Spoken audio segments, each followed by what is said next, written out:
Hey, tourpreneurs, it's Mitch Bach, and just a quick note before we begin today's episode. Tourpreneur is currently sponsored by Google. We're thankful for their support of our community, and we are offering with them a completely free course helping you unlock the power and potential of Google's Things to Do program, which is specifically helping tour operators add their tours to Google in new ways that gives you new exposure and more direct bookings. To learn more, go to tourpreneur.com/Google. And as always, show notes, more resources, links to our newsletter, our business coaching community, and so much more are available on tourpreneur.com. Now to the episode. Today's episode is brought to you by Checkfront, the booking platform trusted by over 5,000 tour and activity operators around the world. You can start your own free 21-day trial over at checkfront.com.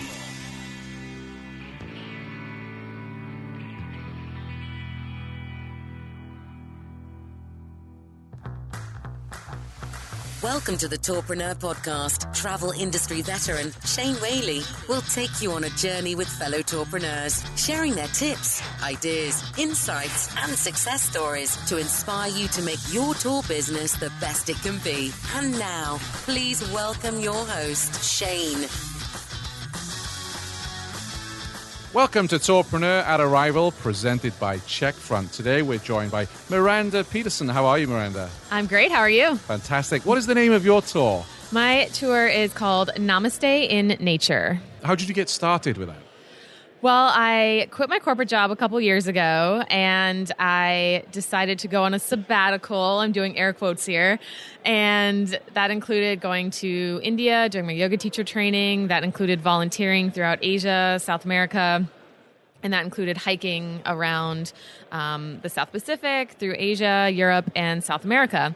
And so when I came back, I was kind of trying to figure out what to do after I just had these amazing experiences. And it dawned on me that I could create kind of a similar experience for other people. Fantastic. And when was it you got started? I started in 2017. 2017. Mm-hmm. So one of the questions we get a lot on Tourpreneur is, I've got this great idea for a tour, but I don't know if anyone's going to book it. How did you know there'd be a demand for your tour? Well, I kind of tested it. So I recommend starting slow, definitely testing the concept. So I had a full-time job during the week. I was still using my skills in marketing and graphic design with a company. So I had a kind of a steady paycheck. And I experimented with this idea of combining yoga and hiking with mountains and waterfalls in Western North Carolina. And I would test it on Saturdays, on the weekends. And once I started getting people that I didn't already know, I figured it was a good concept. And so then I just kind of grew from there. So the next year I got permits and I hired a team and I did the website and the branding and social media and just really decided to go with it. Yeah. What do you find to be the most rewarding aspect of working in the tour industry? Oh my gosh, the people that I can help. So this is both people that I can employ. I have 10 other guides that do yoga hikes for me in Western North Carolina, and the yoga market in Asheville is very saturated, so it gives them another opportunity for income and getting a return on the investment because yoga teacher training is not cheap. And I also love meeting the variety of people that come on my tours. When I started, I was really expecting a very narrow kind of niche customer, but it's really been a big variety, all ages, all states. I've had a few international, all ethnicities, all just so much more diverse than I ever thought. And I even have people who have never done yoga or meditation before or have never hiked before and come on these hikes because they read the reviews and they see the pictures of other people and they're like, oh, if they can do it, I can do it. And so I really like making these things more accessible. I think that's an excellent tip because I often get scared when I see a hiking tour. I'm like, oh yeah, I want to go and see whatever, but I'm scared how tough the hike is going to be. Yeah. Certainly with yoga, I've tried yoga. I'm not the most supple of people. So I think it's a great tip if you show photographs of people of all shapes and sizes that are on your tour.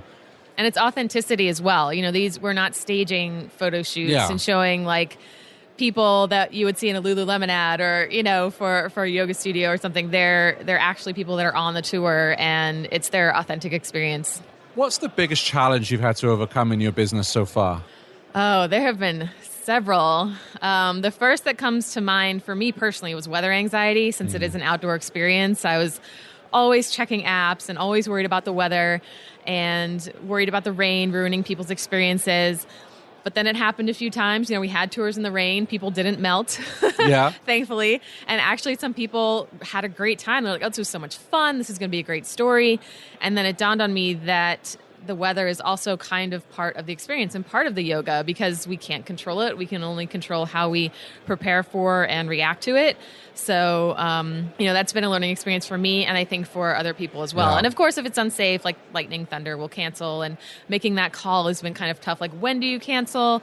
How far in advance? Because weather can change so quickly, especially where we're located in the mountains. And so that's been my personal anxiety, but I've been working on it for sure. What can you do with your reservation software? Take online bookings and payment, manage your inventory, automate processes, and view reports and insights? Yeah, of course. But can you also send digital waivers, build a stunning website, and get help around the clock? What about optimize your booking channels, diversify your distribution, use your favorite tools, and choose your pricing model? With Checkfront, you can. One booking platform, limitless possibilities. Find out more at checkfront.com.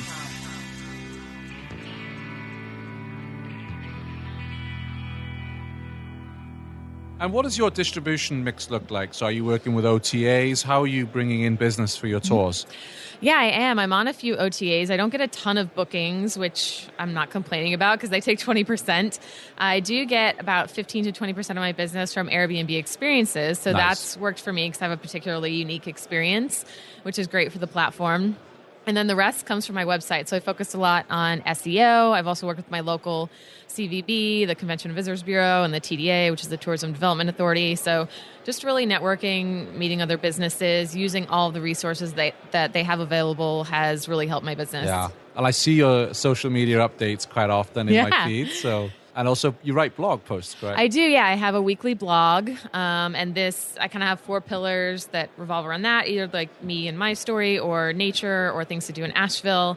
And what is the other thing? Oh, yeah, yoga and mindfulness content. So we kind of go through different things. I have some exciting stuff coming up on the blog and some social media engagement. So we just have fun and interact. And I kind of think of what would I want to see on somebody's social media feed and what would keep me engaged. Yeah. And I'm starting to work into more video content as well. Fantastic. Mm-hmm. And what booking platforms do you use? Currently, I use Peak.com for my bookings. What was it about Peak that made you go with them? Well, I actually switched from FareHarbor to Peak, and that was a really hard decision to make, but there were just some features that I needed. And such as? One was kind of private versus public bookings. I get a lot of private requests, and I had just kind of emailed my former platform with the same, or called and emailed several times with the same question. It just wasn't getting fixed, and it was the middle of the season, and I called a few other companies that used Peak, and they recommended it, and they seemed to have the things that I needed. So I did some due diligence, I did some research before I switched, and I'm kind of finishing out the season with them, but I'm still open to others. They've been pretty good, but there's just so many choices out there. It can be hard to pick one. Absolutely. No, it is tricky. Mm-hmm.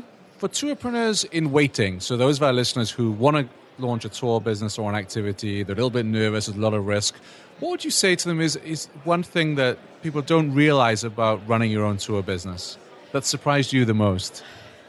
Wow. Well, I guess expect the unexpected, which is very vague, but specific examples, just ways that customers would react that I would never even expect. Don't expect to have the perfect tour every time. Expect things to go wrong. And really that's where you learn the most, is when things don't go exactly your way. Yeah. One example I had, when you have a group, and we meet at the trailhead, so people are coming in different cars and meeting us there, and one customer was there and the other group was about 10 minutes late. They let us know they're on the way. This one customer freaked out, stormed off, demanded a refund instead of waiting 10 minutes for the rest of the group to get there.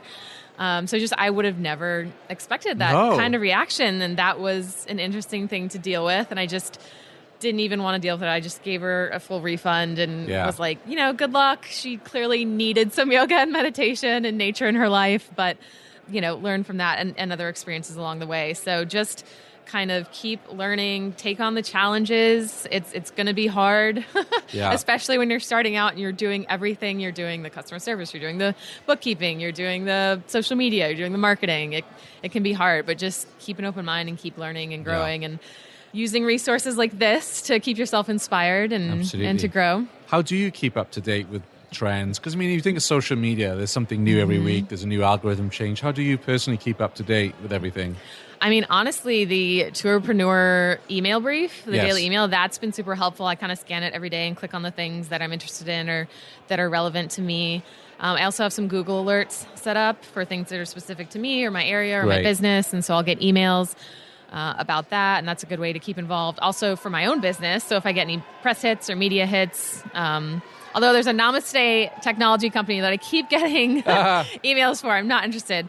But so it's not 100%. But yeah, there and audiobooks and other podcasts, just anything that keeps me learning and growing. Because you put me on to How I Built This, right? I did, I love that podcast. Although I get green with envy because I wish I could produce narration like that. And he has a whole team and NPR behind him, right? I see that too. I hear other tourpreneurs and I'm like, oh man, like they've scaled their business so much. And I've talked with Kelsey Toner and other people and other businesses in my area. And, it keeps you going forward, right? You see, oh, they did it. Like, I can do it too. And it's really, I use it as motivation, I think, to be like, yes, I will be there one day. It's possible. It is possible. Yeah. Where can people find you online? They can find me at namasteinnature.com. They can book a yoga hike in Asheville. We also have our weekly blogs there, and you can sign up for our newsletter. I'm going to be doing some retreats, and also I have a lot of videos online. We're going to be filming yoga videos in nature so people can interact with us before and after the actual experience.